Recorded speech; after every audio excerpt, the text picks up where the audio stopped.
नमस्कार सर्व शर्यतप्रेमींचे या चॅनलवरती स्वागत आहे. मित्रांनो, बैलगाडा क्षेत्रामध्ये नवीन नवीन अपडेट हे दररोजचे येत असतात. त्यामधूनच रणजित सर निंबाळकर यांचा सुंदर याची खरेदी झालेली आहे.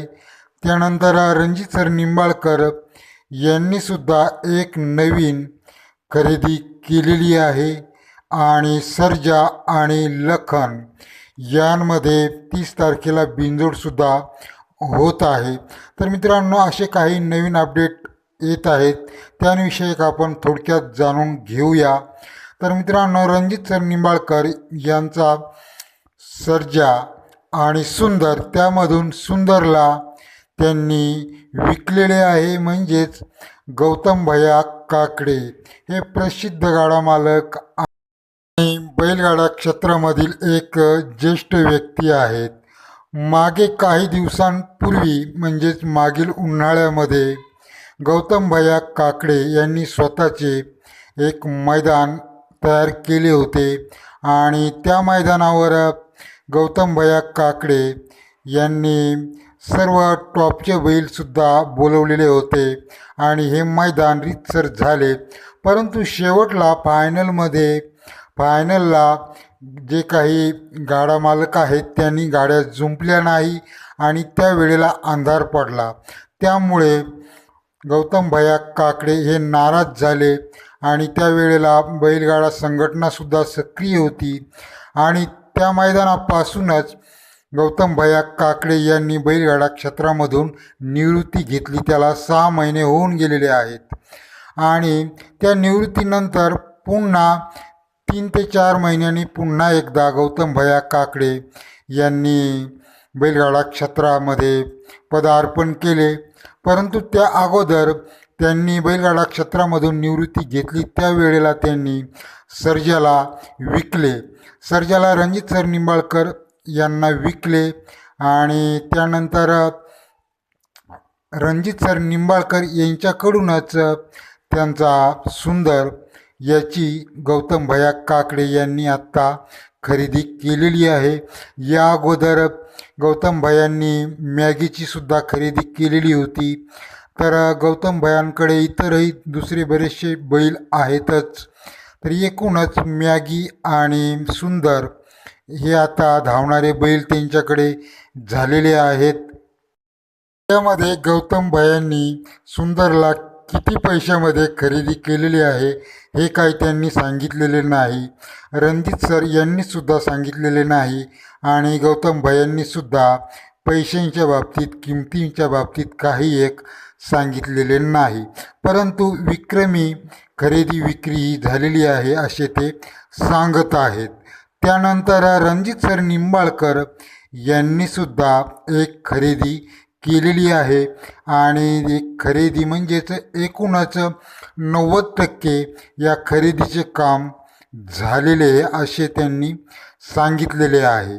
तर पब्लिक अंदाज त्याचा लावू शकतो की सर्वत्र असे सुद्धा सांगण्यात येते की रणजित सर निंबाळकर यांनी आदत अर्जुनची खरेदी केलेली आहे. म्हणजेच ते प्रोसेस चालू आहेत खरेदी करण्याचे आणि एकूणच तो व्यवहार 90% झालेला आहे आणि किंमत तर खूपच सांगत आहेत.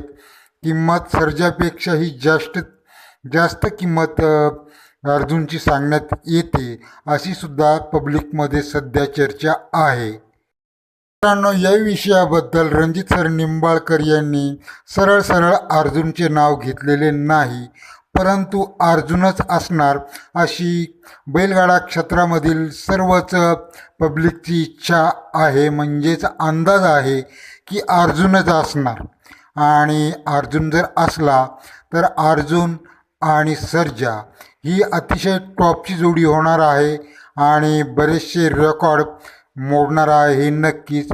हल्ली अर्जुन हा खूपच फॉर्ममध्ये आहे आणि सर्जासुद्धा फॉर्ममध्ये आहे. त्यानंतर फलटण येथे होणारी बिनजोड. फलटण येथे 30 तारखेला बिनजोड होत आहे आणि ही मोठी बिनजोड असणार आहे. सर्जा विरुद्ध संभाजीनगरचा लखन अशी ही बिनजोड असणार आहे.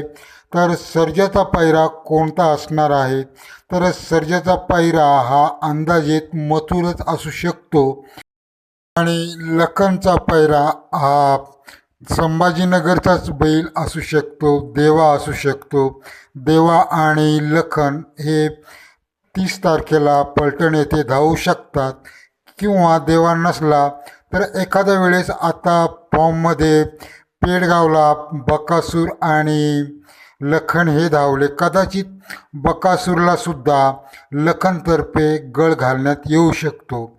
लखन आणि बकासूरसुद्धा पळू शकतात, एक आपण शक्यता सांगत आहेत. तर ही बिनजोड 30 तारखेला होत आहे आणि हल्ली मैदान ओपनचे चालू आहे, ते म्हणजेच खासदार केसरीचे मैदान हे होत आहे, हल्ली चालू आहे कारंजे पुले येथे. आणि बकासूर आणि मथुर या मैदानावर धावत आहेत. गटपाससुद्धा झालेले आहेत. पाहूया शेमीला कोण विजयी होत आहे. मित्रांनो, पेडगावच्या मैदानावर बकासूर आणि लखन हे हिंदकेसरी ठरलेले आहेत आणि येथे लखन हा पहिल्यांदाच हिंदकेसरी इतक्या मोठ्या मैदानावर ठरलेला होता. त्यामुळे लखनची सुद्धा क्रेज आता इथून वाढलेली आहे आणि बकासूरचे तर रेकॉर्ड आहे. सर्वत्र चर्चा आहे बकासूरच्या रेकॉर्डाबद्दल. बकासूर हा एकच मैदानावर 2 वेळा हिंदकेसरी झालेला आहे आणि एकूणच 9 वेळा आत्तापर्यंत बकासूर हिंदकेसरी ठरलेला आहे. पुढे येणाऱ्या मैदानावर सुद्धा बकासूर हा नक्कीच धावून पुन्हा एकदा हिंदकेसरी होऊन 10 वेळा हिंदकेसरी होण्याचा मान पटकवेल.